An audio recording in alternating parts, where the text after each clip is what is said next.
For your awards consideration, Max presents the Emmy Award-winning HBO original series Succession. As power struggles ensue, the Roy family weighs up a future where their cultural and political weight is severely curtailed.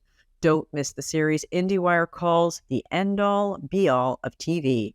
Emmy eligible for Outstanding Drama Series and all other categories. Succession is streaming now on Max.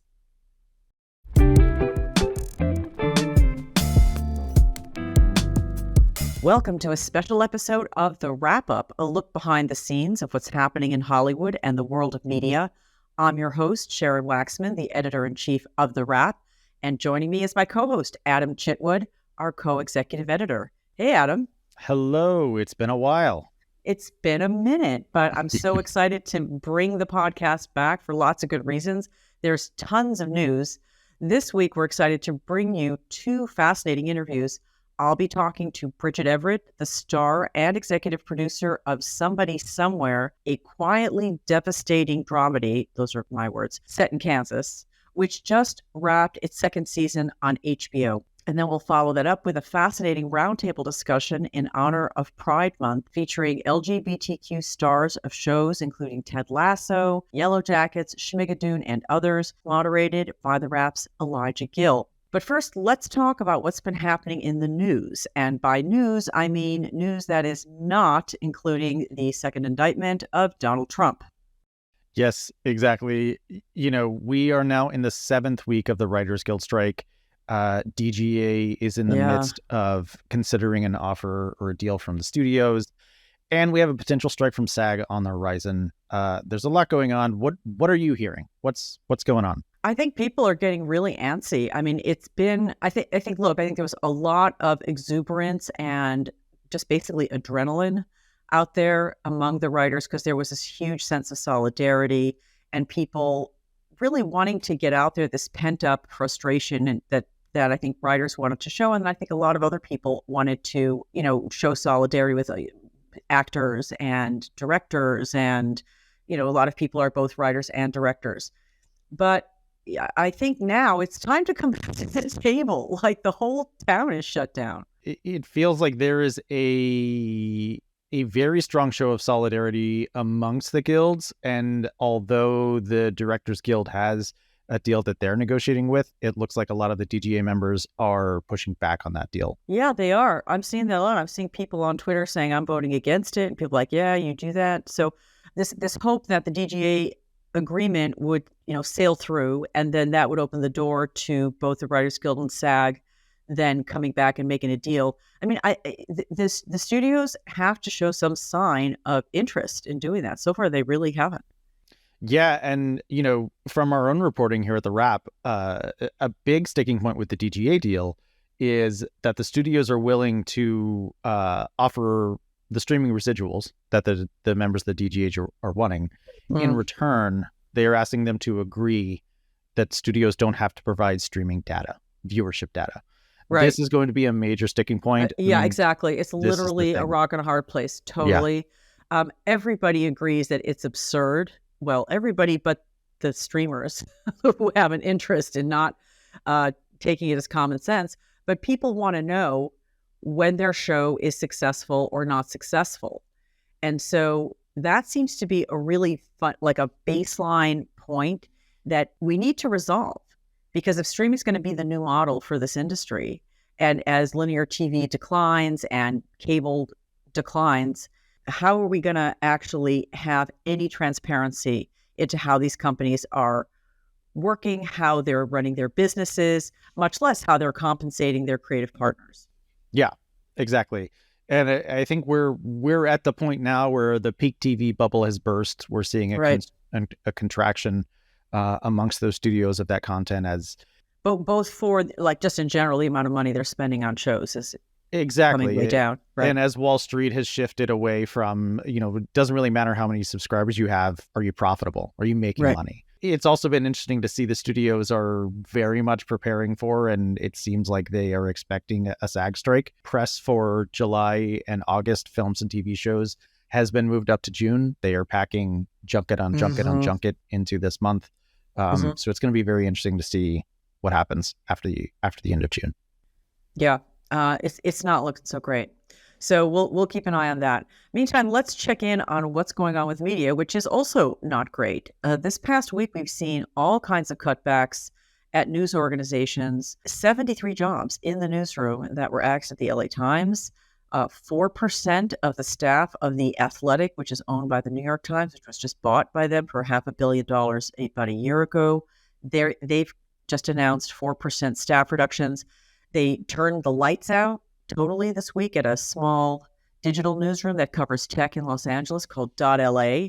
And then just a couple days ago, we heard about 21 news jobs that were eliminated at LAist, which used to be KPCC. It's the largest NPR station in Southern California, a really big newsroom.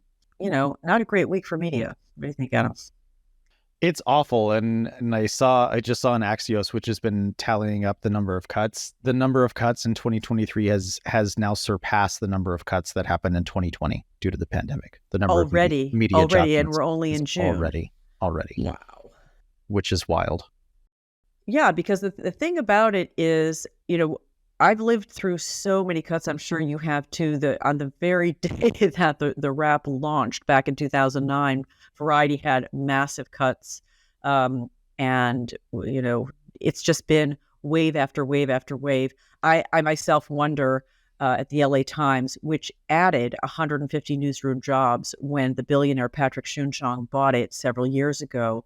They've eliminated about half of those positions now, and one of the things I wonder is, Patrick Soon-Shiong spent a lot of time wooing this wonderful editor to the paper, Kevin Merida, who's been bringing lots of energy, lots of diversity to the newsroom.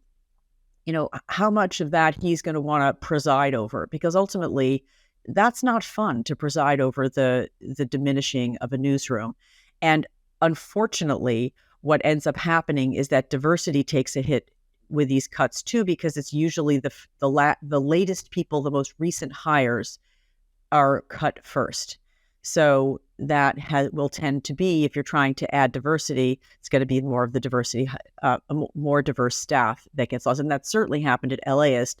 We talked to a whole bunch of those who were laid off yesterday. Lori Seitz and I wrote a story, and it's really sad. There's a great podcaster named Eric Galindo who got cut. He came from LA Taco, which is a locally, homegrown Latino news site.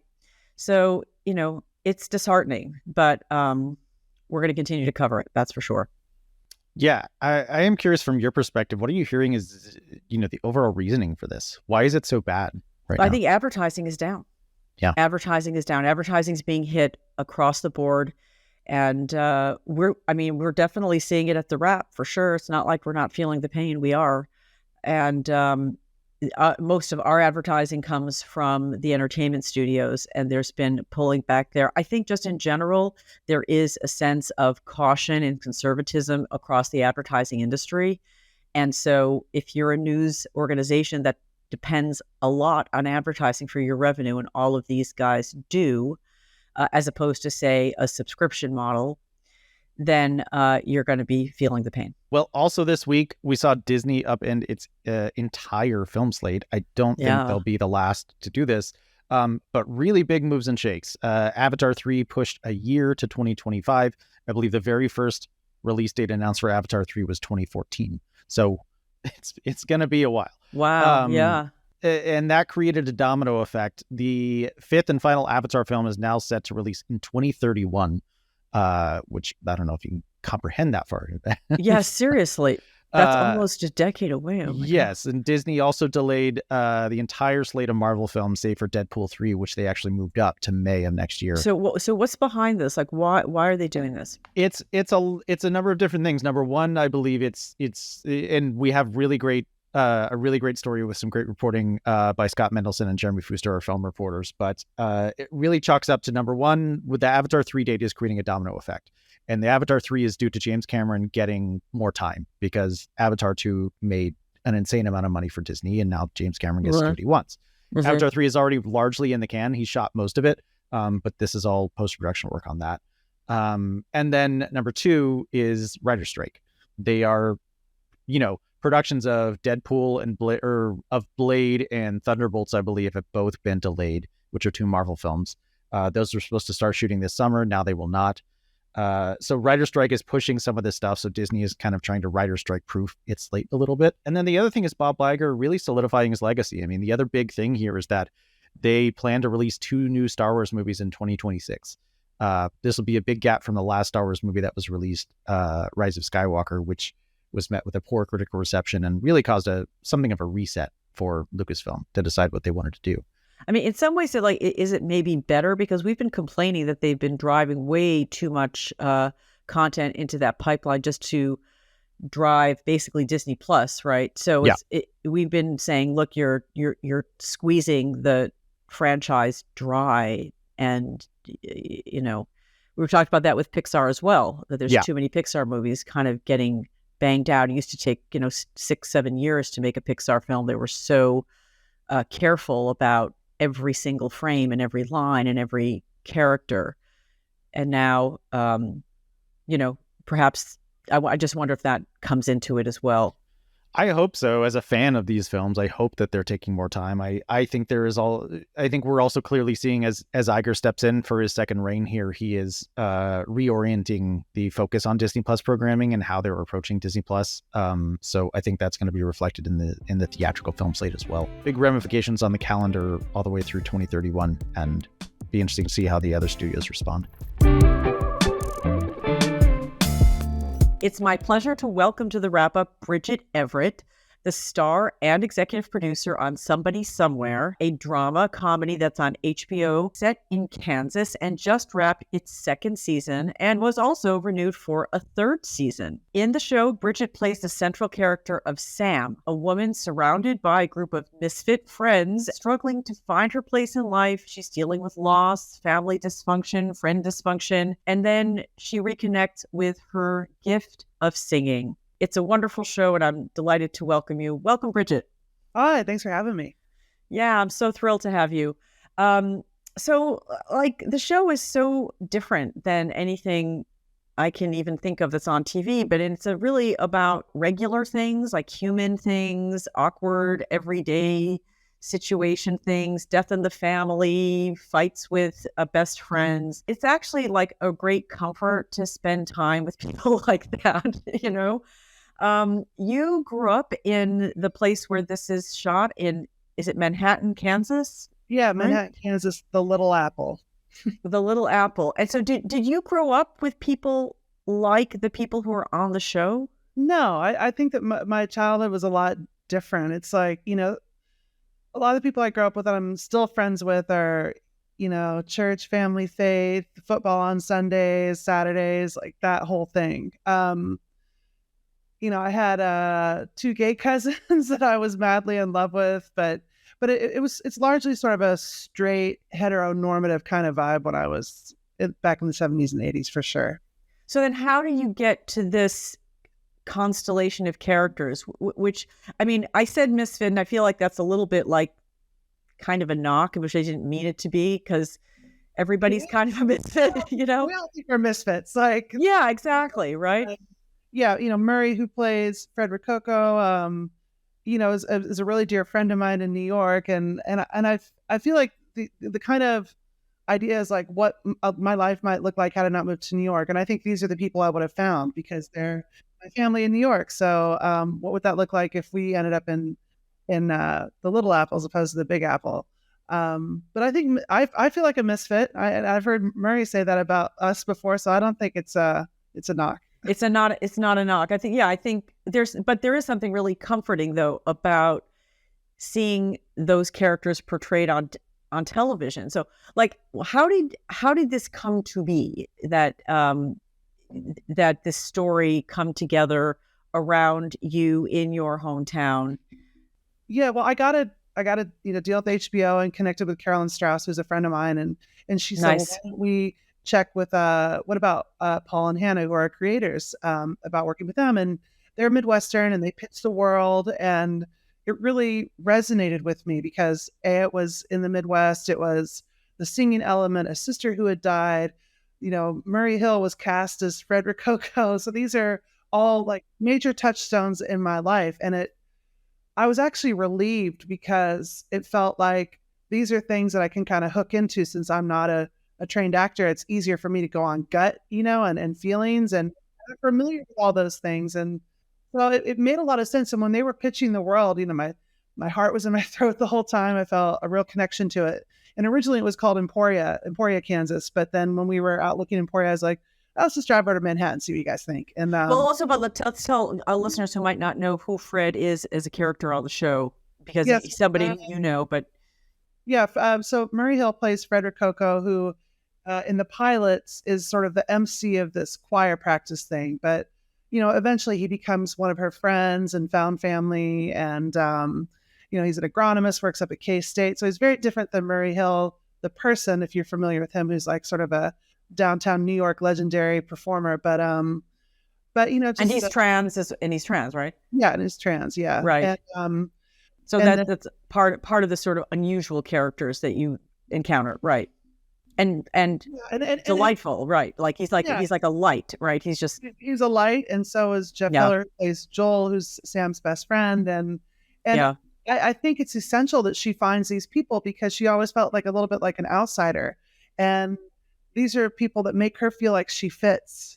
And that's how I felt when I moved to New York. These are the kinds of people I found, Murray being one of them, and wow, and that was a real awakening for me, meeting these kinds of people. And now I was just back in Kansas over a couple weekends ago, and now there's much more present queer community, and it's things have changed quite a bit from when I grew up there. And I don't know how big. What's the population of Manhattan, Kansas? God, I don't know. When I was growing up there, it was probably like 38,000. So maybe now it's like 60, but that includes Kansas City. It's small. Small, yeah.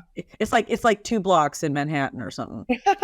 Yeah. It's a real Manhattan. Is one way to think about it. Right. So let's talk about your character, Sam, who's she's kind of an introvert and she's searching for herself.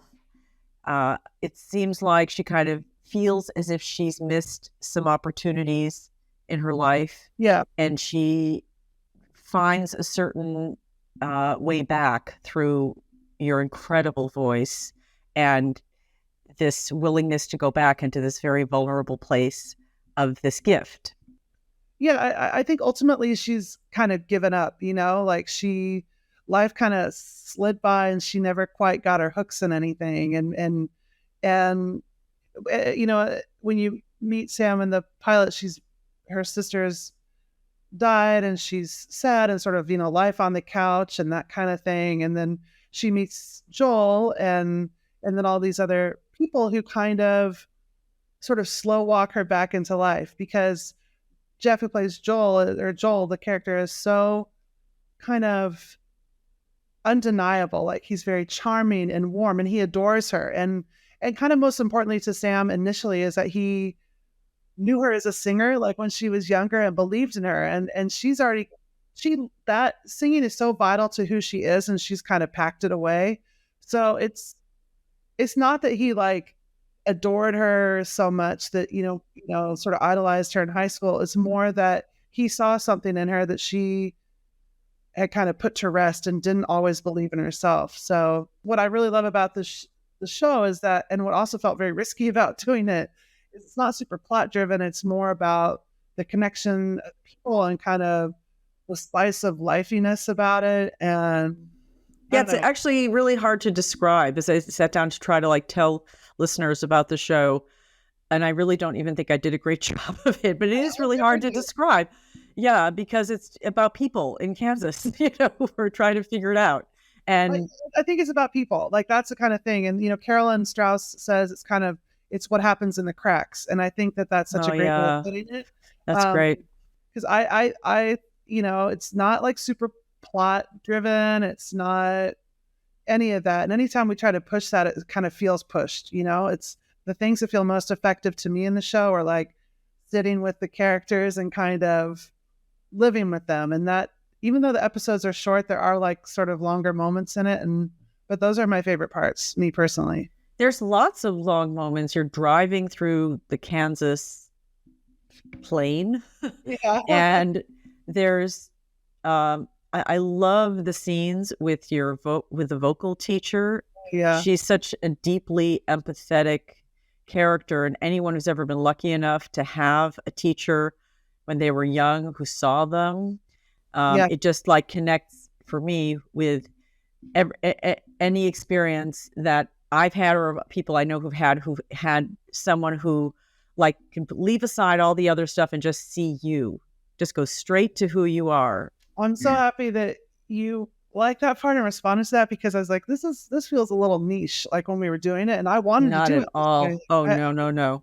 I was all in, but I was like, this is like, it felt so personal and kind of singular, and I know that that's where I was wrong, but I also really wanted to do it because I think exactly what you're saying. It's like that, the way that person sees you, and it feels like, you kind of feel naked in a way, Absolutely. Yeah.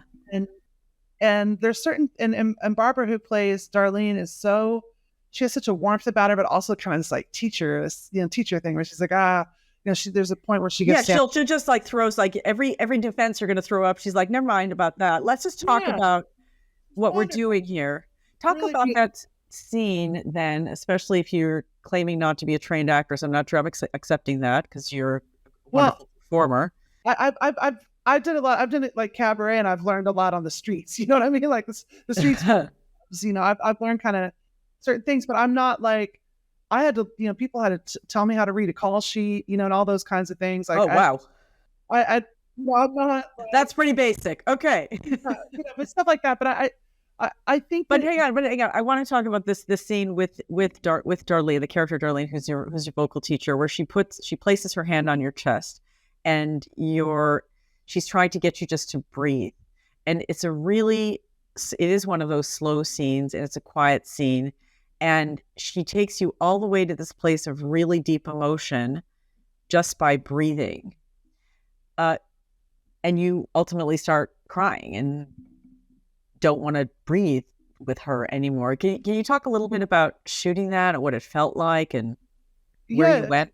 I know that feeling. You know what I mean? I know that, like, when, the sort of thing for me that really struck me in the script is like, she puts her hand on Sam's chest, and to me, that is like almost the most naked you'll see Sam in the entire series. It may not read that way, but that is how it felt to me. It was like, it's letting somebody in that you don't, it just feels like, it's almost like the I'm looking for the word, like when you take two things together, like somebody seeing you and then somebody seeing like the thing in you that feels the most precious to yourself, like those kind of moments, and then really taking the time with Sam to kind of get her to release and to let go. And that takes a while, right? And so we just did the whole thing, and it was really overwhelming, honestly, for me to shoot it, because it just,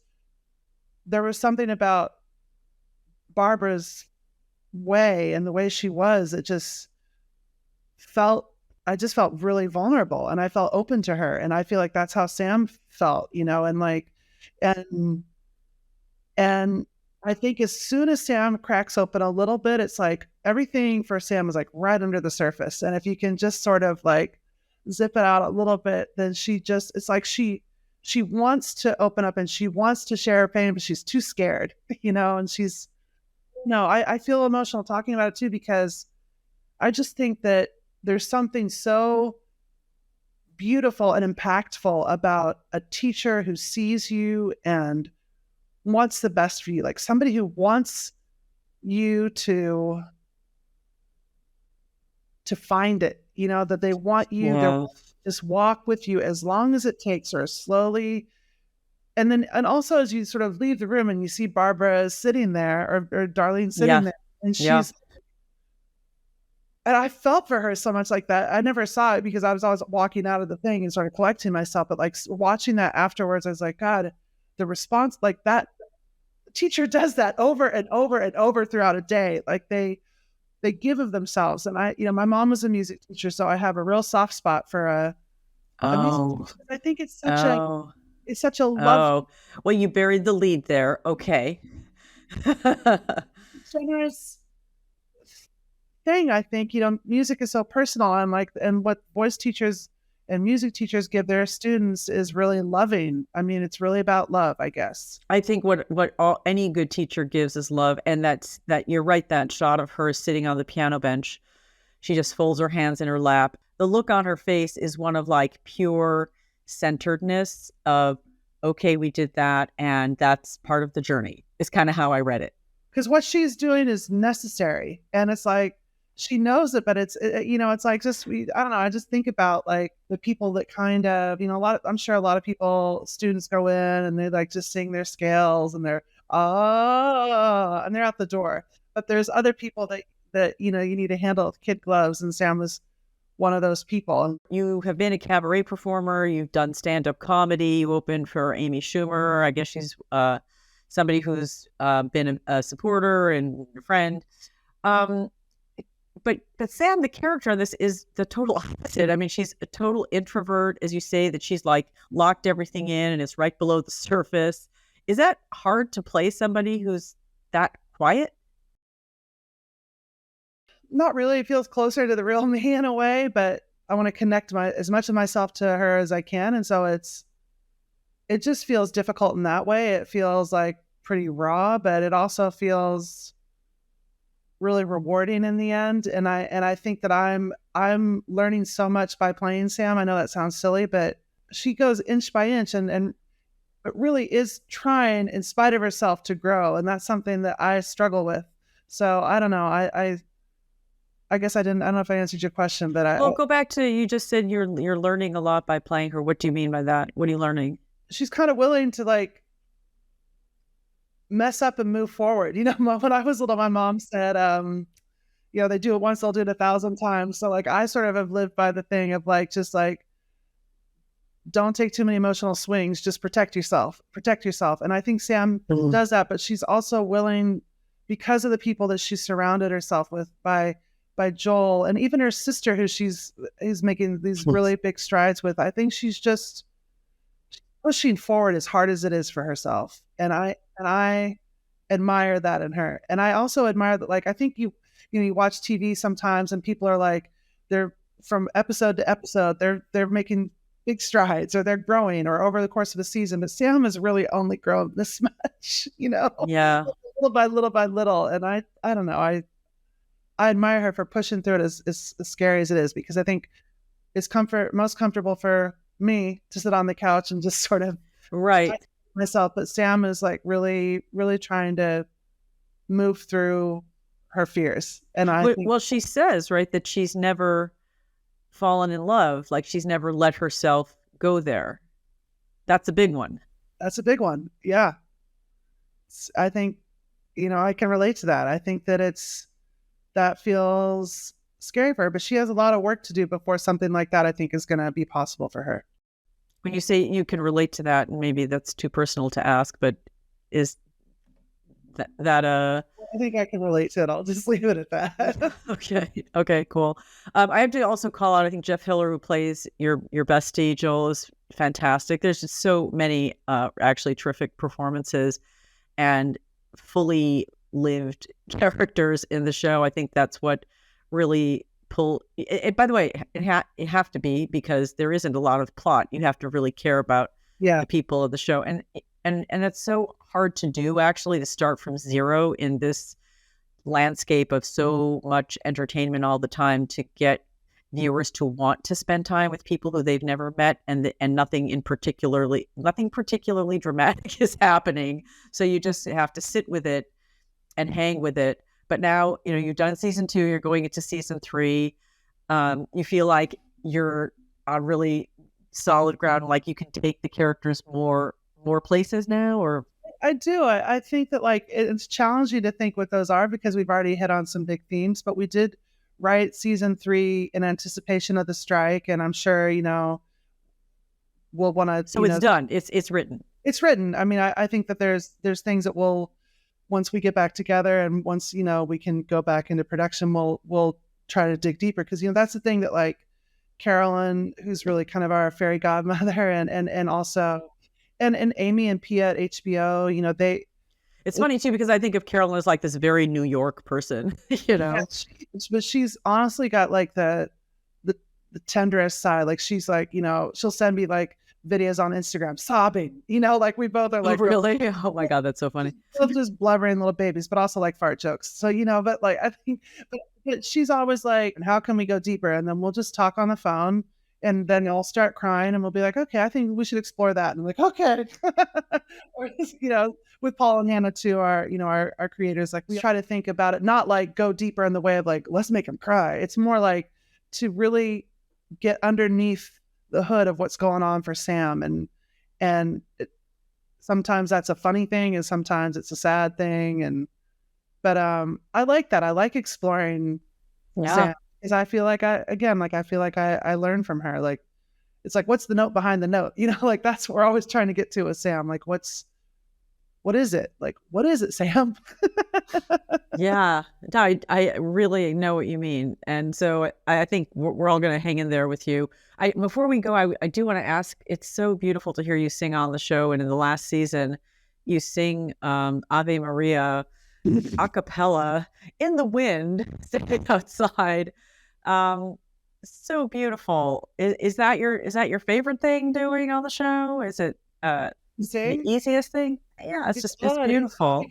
Singing is like usually the most comfortable thing for me. Like when I'm doing my live shows, well, I'll just start singing and I'm gonna feel good. But this is such a different medium and way of doing it. It's harder in a way, but I still enjoy it. I still love it. Like the Ave Maria thing, I used to do when I was in high school and college, I took voice lessons. And so I could sing that way a lot better and I've lost it, you know? So fool me. I'm like, I can't do this anymore. But I think Sam makes it her own and it works. So, but I love all kinds of music. And to me, it's one of the most essential parts of the show. And it makes me so happy to get to have a character that's so closely wed to something that she loves, like, you know, that's singing. And it's not about like getting up and doing a showstopper or getting up and like breaking into a Glee style number. It's just how music informs her life. And I really enjoy that.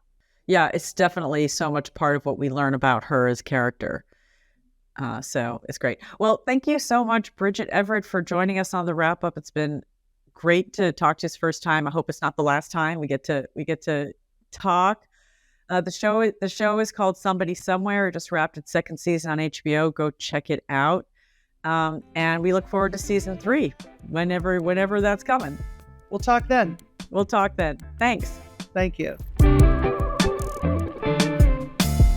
In honor of Pride Month, we're excited to bring together a broad range of voices from the LGBTQ community in Hollywood as part of our Roundtable series. Take it away, Elijah Gill. Let's meet our amazing panelists. Jodie Balfour from Ted Lasso. How are you, Jodie? I'm great. Thanks. Happy to be here. Joe Kim Booster, writer and actor from Fire Island. Hello. Tituss Burgess, actor from Schmigadoon. How are y'all?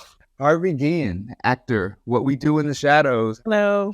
Devery Jacobs, actor, writer, and director from Reservation Dogs. Hey, what's up? Nicole Maines, actor, Yellow Jackets. Hello, happy Pride. Nico Santos, actor, Guardians of the Galaxy Volume 3. Hi, Nico. Hi, everyone. Have any of you ever experienced any type of homophobia on set or seen it, and how did you react? Joel, I'll start with you. Dang. Just get next to it. I've been fairly lucky that like I've worked on pretty like progressive sets. I would say like a lot of the homophobia that I've experienced has probably felt a little bit more like benevolent homophobia, if that makes any sense, where people say sort of ignorant things in an attempt to make me feel more comfortable, or just sort of like centering my queerness in a way that like makes me feel other, but like they're trying to be helpful. Like I had a director like say to me one time, I was doing a scene where I had to like catch a ball, and they were like, oh, if you're not comfortable like catching a ball, we don't want to embarrass you. And like it was clear that it was like a gay thing, and I was like, thank you for your looking out for me, I guess, but I'm gay and I can catch a ball. Thank you very much. I can catch a lot of things.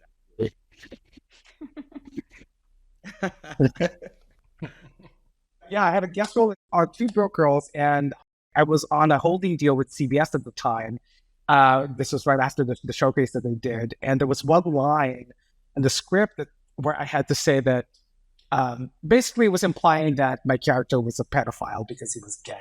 Just one line. And I was like, do you really have to say that he's into underage boys?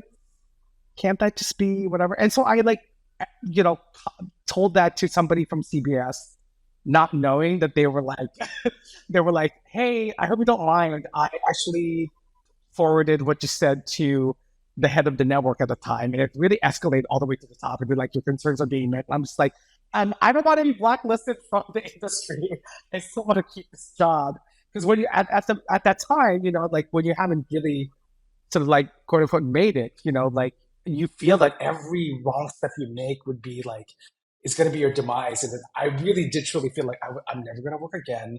They're going to think that I'm like that minority who's complaining about like who couldn't take a joke, blah, blah, blah, blah, blah. And I was sweating bullets for so long. And they did eventually change the line to something less offensive, but it was still kind of offensive. And, I just kind of had to like take the job and be happy that I was being a paid working actor and just sort of grin and bear it. Oh, well, I'm sorry you had to go through that. Nicole, how about you? Similarly, I've been very, very fortunate on my sets to have been in progressive environments and to be felt like I was being taken care of on set. I think my experience with transphobia is more after the fact, with fans of the show on social media, and not always being looked after by the shows or by the studios. And then they're kind of like, okay, it's out, we're promoting, do this Instagram takeover, and like just kind of being thrown to the wolves. And you're like, oh wow, I really didn't realize that our fans are fucking crazy and they really don't love that I'm here. And that was also more just my experience with social media in general. So that's not really I think necessarily congruent to homophobia or transphobia on set, because in that regard I've been very, very fortunate. The few times that I have experienced something would be something along the lines of using gay as a negative description or something, and then I make it a point to be like, because that's bad, right? Is that why you're using it? And then like, no, I didn't know. You know what I mean? I was like, no, I don't know what you mean, because when you say it, someone's listening and it has an effect. And so it would be like, it was more like a learning experience, I think. And these people are actors who have become friends of mine who doesn't justify the comments they made at the moment, but they've learned from it. But it's also not our responsibility to teach every time. And I feel like we've been doing that a lot. Like we're teaching all the time. It's like, you should know that you have friends who are gay. Why are you using that slur? Why are you using that as a negative? Like, why do I have to remind you? It's like, no, I know. It's just like it's a high school thing when I was in school. That's so gay. And it's like, it's not okay. So just like that. But aside from that being the case, no, there's been moments where I've been told, I had an episode coming out for the character that I was playing recently, and I was talking to the director about this afterwards, and he said, he's a great guy, Kyle Newacek. He was just like, yeah, man, I remember that day, we're shooting and you did the first take and you got so emotional, and I remember going like, do it again, because do you think you'd be that emotional? And I was like, have you come out to anyone? Have you come out to anyone? He's all like, touche. And this is a white, cis, hetero man, and it was like, touche. And again, I love Kyle. He's fantastic. But he said it was a learning experience for him in that moment, because he would have never even thought. He was just thinking, maybe we should do it like where it's not so like painful for him. And I was like, yeah, I'm literally channeling my own coming out right now. So if that were to be like a queer person behind the lens, there would be no question about what that experience would be. Yeah. We should get pay for all the education we have to do on set. Yes. Also, that writer credit, because we have to rewrite these lines. Yeah. And since then, we this past year we won the GLAAD Award for that episode, which is really amazing and fantastic. And at the award show, he was sitting next to me, and he like did the sweetest thing. He was like, "Hey man, I looked back at that shooting with you, like, thanks man, like you really did like." And I was like, "Thank you, that's so nice, and it's so great that I was there to kind of have that moment with you, a moment of learning." But what if, like, like Devery said, like it would have been a question if someone was behind the lens or in the room saying, maybe we shouldn't question how someone should feel when they're coming out, because especially from a queer actor who has gone through those emotions, maybe let them kind of do one take where they feel comfortable in their own skin doing it the way they think the character would, and then maybe have, some notes from upstairs. I don't know. I was going to say, like, oh, similarly, I've been on really progressive sets, but then, like, as the stories have been shared, I'm like, oh, no, there was this time. Oh, no, there was this. Oh, yeah, okay. And I think it's, a lot of it hasn't been necessarily directed at me, but I think it's been a lot of similar, like, educational moments, unpaid labor, like playing a two-spirit character and essentially having to define to everyone what two-spirit means, and then getting the next draft of a script and it being like literally a Wikipedia search in the dialogue on what two-spirit was. Just like, not having Indigenous, queer, and two-spirit writers in the room.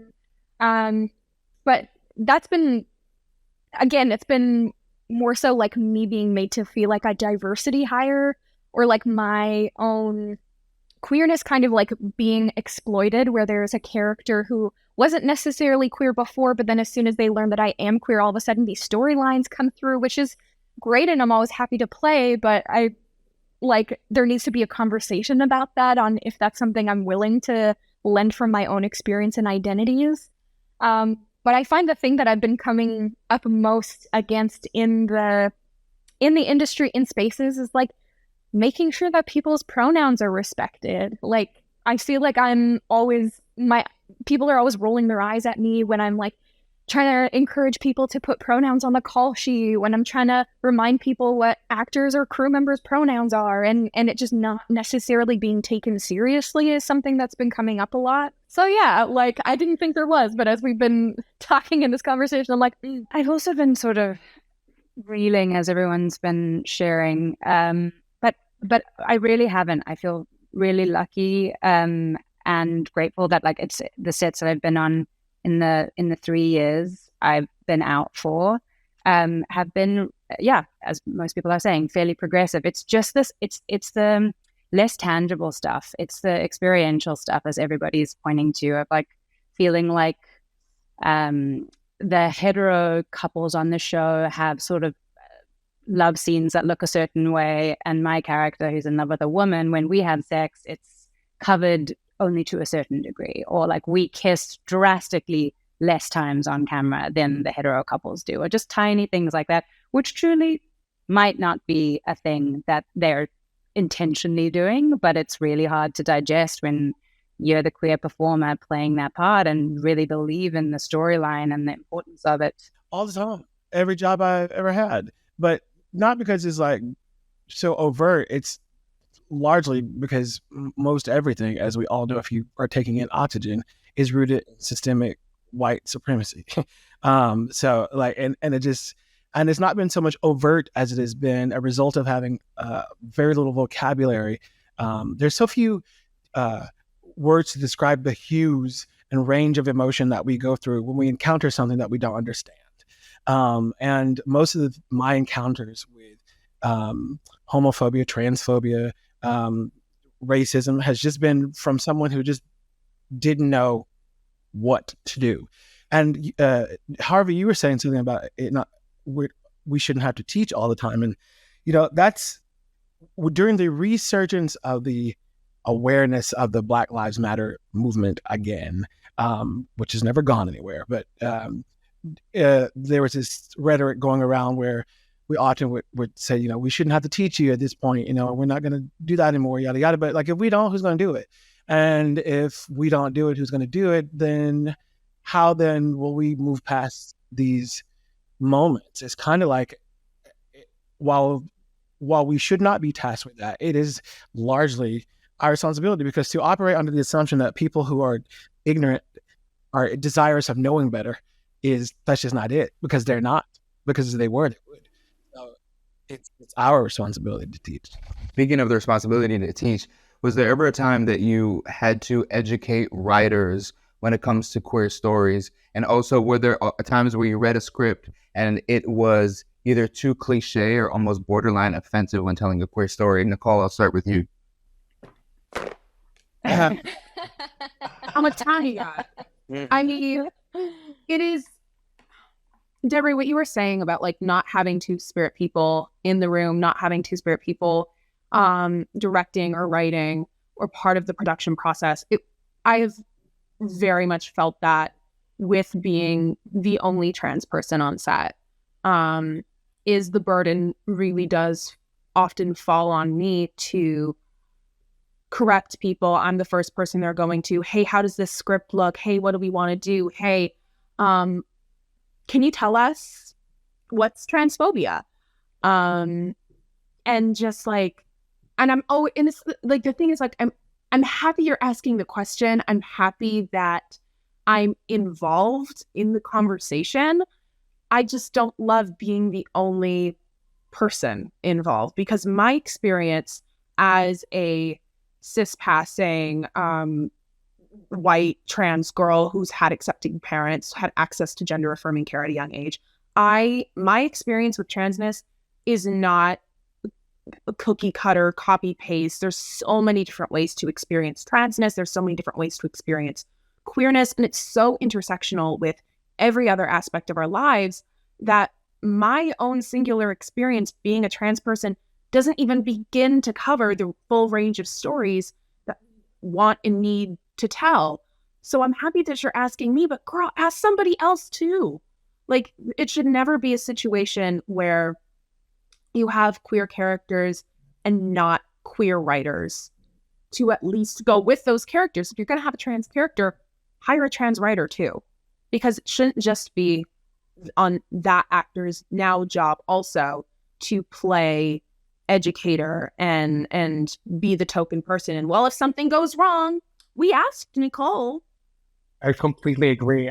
Because sometimes, I mean, like, especially when I first started working, I would be hesitant to share my experience because I was like Nicole said, I'm like, I'm not the only, like, please don't take my word as like definitive for like the gay experience or the Asian experience, the queer experience. So, yeah, I definitely experienced some hesitancy of voicing my opinions on certain matters because I didn't want it to have that responsibility just land on me. But then, if I don't say anything, then where are they getting their information?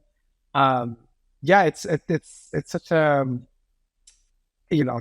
delicate dance sometimes because you have to put every set that you walk into. I'm very hyper aware of like, well, are there any other queer people here? Are there any other Asian people here? Like, who else can I sort of like buddy up with that I know is going to like understand my experience and like has my back if I have to be like, this is on the page. Like, can you believe this? Like, who can we talk to about fixing this? Blah, blah, blah. Yeah, I mean, I echo everything that everyone else has said already. It's frustrating, I think, because we so often go into these projects and aren't allowed to represent an individual. We're being asked to represent everybody. And that is like, it's just impossible to do, and it's impossible to do well. And you're going to let people down when you attempt to do that. And I think like for me, like I'm so lucky that I've worked with creators now that have like sort of allowed me to be an individual and not asked me to represent the full breadth of experience of every queer person out there. Because it's just, and I think like what we need to do is demand less that every queer representation on television and movies and in media is perfect, and just demand more so that we're seeing more across the spectrum and not expect every representation to embody, everyone's experience, and just give us more options to search for ourselves. Yeah, you hope that the writer's room is reflective of the stories and the characters that are being are telling the story. But so often it's like one person in a room of 10, and the burden.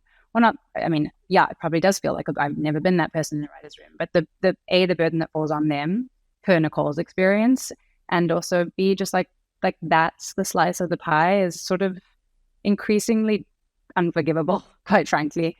So yeah, we just got to hope that it keeps evolving and keeps changing. And I really love what Joel just said. That's the only way forward. It does feel frustrating sometimes, but I totally agree with Tituss. And what Nico was saying, that it feels like it's like kind of being a tightrope. You want to educate, you want to be there to help us move forward, obviously, like Tituss was saying, but also it feels like, why does it feel like it has to be my experience, like Nicole was saying?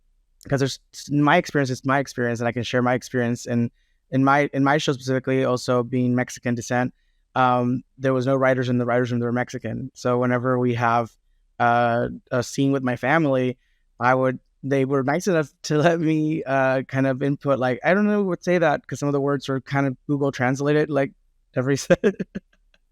And so I would read the script and I was like, no, we don't say this sentence like this. Can we say like this? And they're like, yes, that's a good idea. So now whenever we have a scene with a family, I have to go upstairs to the writer's room and kind of write out with the writers, like, maybe we should try this and help with that, which I'm okay with. And I love that I could be a part of that. But yeah, sometimes it just get a little bit like, should I be doing this, or should I, writing credit. But yeah, it's just walking that rope of like, I want to educate, but it does get like, but Tituss is right. Like, if we don't do it, who's going to do it?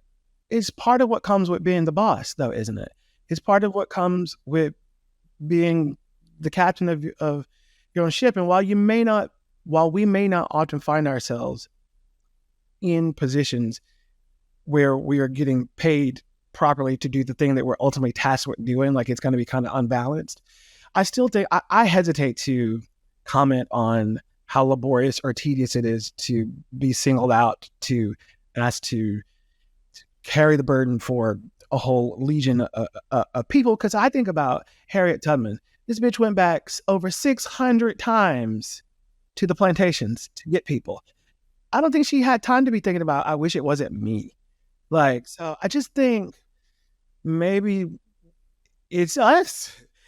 We're the ones we're waiting for. So, I put our fatigue here, but when we're out there, I say balls to the wall, march your black ass or your Asian ass or your Latino ass up to that writer's room, or change the line. Don't be scared to do it, because they don't know any better. And if they have the audacity to write such idiocy, then you have the audacity to present them with better options. And how about for you, Devery, since you are a writer and director of your show, is it almost easier to navigate that?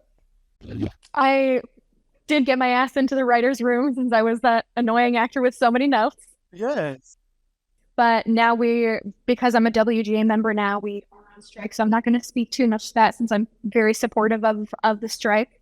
But I wasn't always the only queer person in the room. There were other queer Indigenous folks, poets like Tommy Pico. At one point, there was the incredible filmmaker who is trans, Sydney Freeland. And I think that there's also Erica Tremblay. Like, I think that there's such a reason why our show feels inherently queer, despite never speaking about identities. And it's because there are so many Indigenous queer creatives behind the lens. And it feels like there is strength in numbers, and it's one of the only spaces in this industry where we've been afforded to band together like that.